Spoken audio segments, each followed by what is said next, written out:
What's up, y'all? With the season about to begin, I, like many other NASCAR YouTubers, will start the year off with an early playoff prediction video. Last year, I went for a couple home runs on some drivers making and missing. Some hit, some didn't. The next-gen car definitely has been an interesting experience. Enjoy the video. First off, we'll start with the sports powerhouse, Hendrick Motorsports. Kyle Larson will occupy our first of 16 labeled playoff spots. The 5 team of Kyle Larson and Cliff Daniels has been building rocket ships since they were paired together. While in the next-gen car, Larson has had some hero and zero moments much more often. He's still one of the fastest guys week in, week out. I expect him to win 3 to 5 races and be a regular season champ, or possibly even as low as 8th, depending on how many zero moments the team has. Next up, the 9 team. Chase Elliott just had his worst season of his career. Yet he still would have been in the playoffs and 10th in the standings come season's end. I expect a huge season this year from the sport's most popular driver. I expect a top 5 regular season points finish and between 3 to 6 wins. On to Kyle Petty's favorite driver, Lord Byron. The 2023 breakout season was the first of most likely many big seasons for the developing star. Byron will continue his winning ways, but I expect a consistent 5th to 10th speed from the 24 team and think he'll settle down to 1 or 2 wins and be around the 5th place mark in points all season. Now for our final Hendrick car, Alex Bowman. He led the points in the 23 season if you ignore the penalty that was indeed removed before the later penalty that wasn't appealed. But that wasn't the issue. The broken back, in many eyes, washed the entire season for the team. And I did mention in last year's video that Hendrick hadn't had all 4 cars make the playoffs in 3 consecutive seasons in over 10 years. Coincidentally enough, because of injury from concussions to Dale Jr. and a rotating 4th car not making it in 3rd rolling consecutive years. But this season, that's out the window. Alex Bowman gets back to Alex Bowman form for the most part. But in my eyes, that's being around 12th to 18th in the standings. But he clinches a playoff spot on a win or 2. On to our next 4-car juggernaut, Joe Gibbs Racing. Now here's where things get interesting. I think Gibbs as a whole either gets all 4 cars into the playoff or misses with 2. I think the team and new car hits their stride and grabs 6 to 8 wins and performs solidly, or they see troubles and miss with Truex and Gibbs. But my predictions are that Denny Hamlin continues his consistency of the past few seasons, and I think he wins 1 or 2 races, and finishes between 5th and 10th in the standings. Also, I don't think this is Hamlin's year either. The 19 of Martin Truex will have 1 of 2 seasons for my prediction. A veteran consistent season that's winless but makes the playoffs like Kevin Harvick's 2022. Or Truex will have the speed and win a couple of races. But I'll place Truex into the playoff grid. Christopher Bell has been a wild card for everyone, it seems. I predicted he'd go winless and miss the playoffs last season because of how he won his races in 2022. I thought the other Gibbs drivers would take his chances away, and the Netflix series didn't think he'd advance into the round of 8. Well, he only won 1 regular season race and fell off, but surged his way into the championship 4. So I'm expecting a win and top 10 in points for the 20 car this year. The final Gibbs driver of Ty Gibbs. I actually initially had my 16th playoff spot going to a plate race win for Austin Dillon. But upon review, I decided against a Dillon plate track win and will either predict a Ty Gibbs win or being a final driver or 2 in on points for this season. So with that, I have the 4 Hendrick and 4 Gibbs cars taking up half the playoff field. Now in the other direction, I have the 4 Stewart-Haas cars. I was 100% in last year's predictions for SHR. The Rodney Childers-led 4 team will be a new home for Josh Berry, and I believe Berry will be able to showcase his talents and abilities on several short tracks this season. He salvaged a 2nd place in the 9 car at Richmond, and SHR had good cars at Martinsville last season, and I think Berry will have a handful of top 5s. But the regressing SHR team will not win with Josh Berry, and I predict the points cut line will be as high as 11th or 12th this season, and the 4 team will not get that high. Josh Berry misses the playoffs. New SHR driver of the 10 car, Noah Gragson. Noah had a miserable half season, and Eric Almirola had a miserable full season in the 10. I think Noah has the potential to be an 8 to 15 win driver in his career. But right now, the SHR team doesn't have it. Noah isn't one of the better short track guys on the team, so those weeks he'll be behind Barry and Preece. And Noah isn't as good of a road racer as Chase Briscoe. And SHR won't be able to provide on the intermediate tracks. So my prediction for Gragson is he's a 22nd to 25th place points finish. A couple of glimmers, but nothing more. And he misses the playoffs by a wide margin. The franchise guy of Stewart-Haas, Chase Briscoe, had a miserable 2023. And it'll definitely get better. But I, for back-to-back years, will predict that the 14 car will miss the playoffs.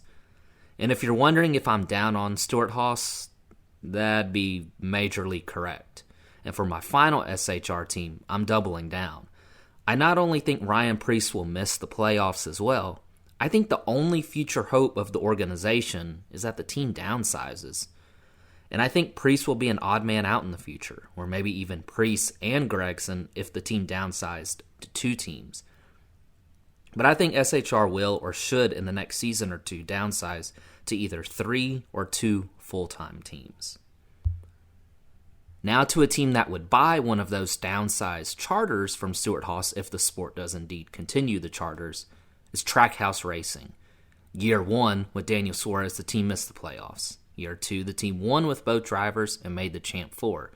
Year 3, the team made the playoffs with just Ross Chastain. So if trend continues, and now year 4, I have both Trackhouse drivers making the playoffs.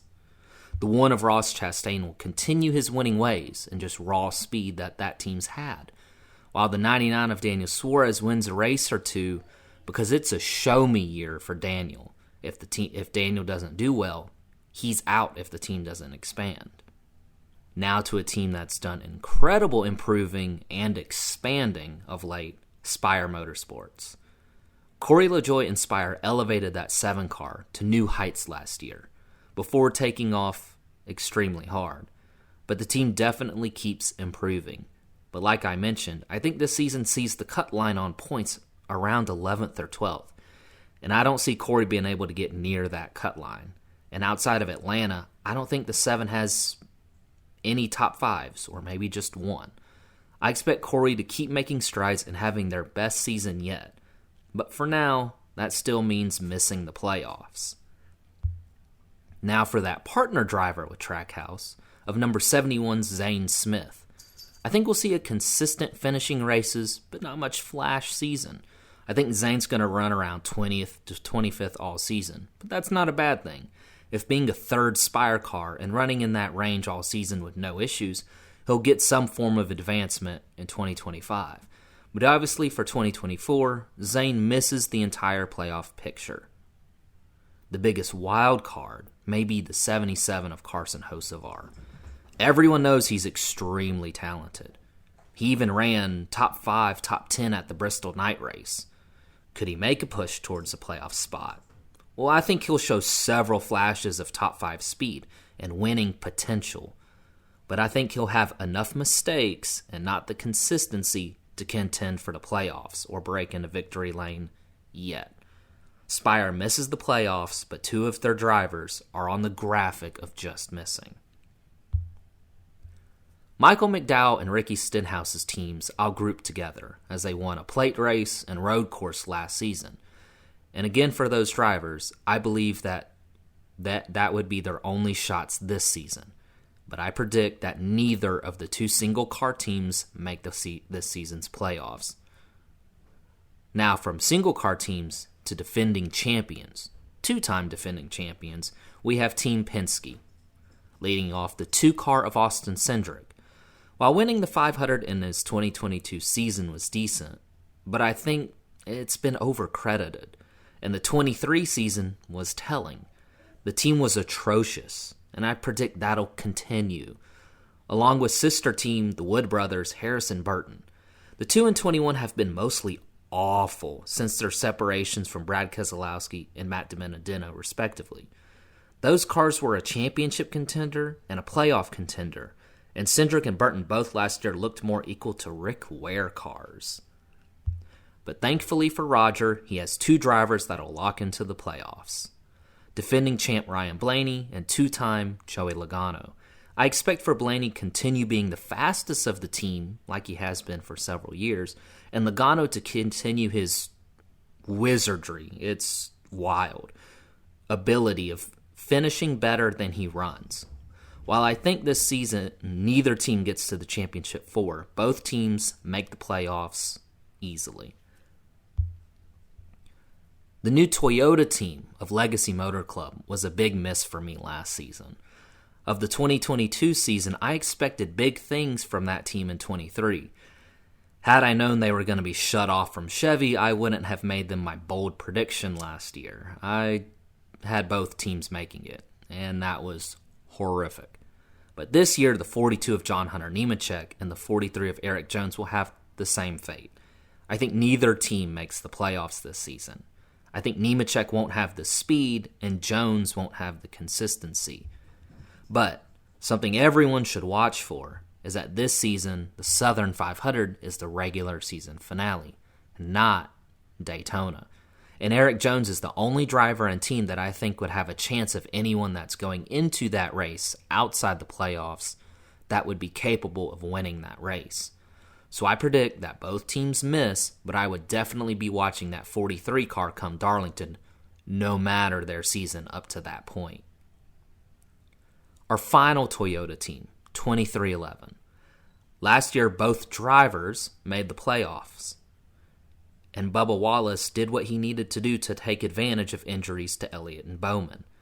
And I actually believe Bubba will continue to improve. Last season, I said he'd win a playoff race, but not as a playoff driver.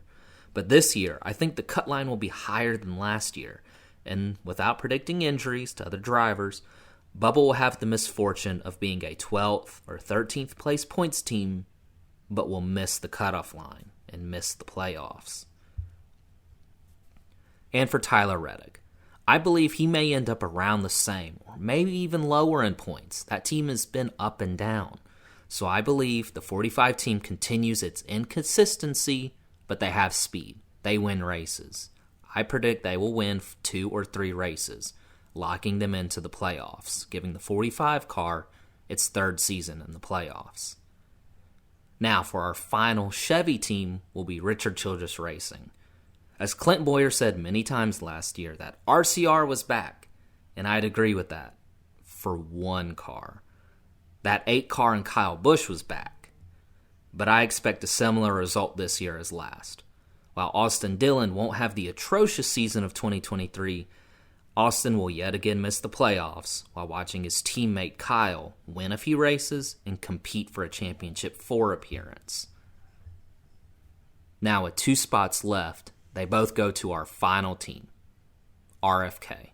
As the shocking team of 2023, the Roush Fenway Keselowski cars re-established the Roush name in the front of the field. I expect that to continue. And Brad Keselowski finally wins for his own team, and wins a couple races, this time watching his teammate be the model of consistency.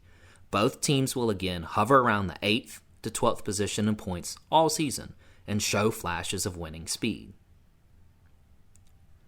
With that, my playoff grid is set. Where do you agree or disagree? Let me know if you have any bold or big predictions for the season, or if there's any other videos you'd like to see. Thanks for watching.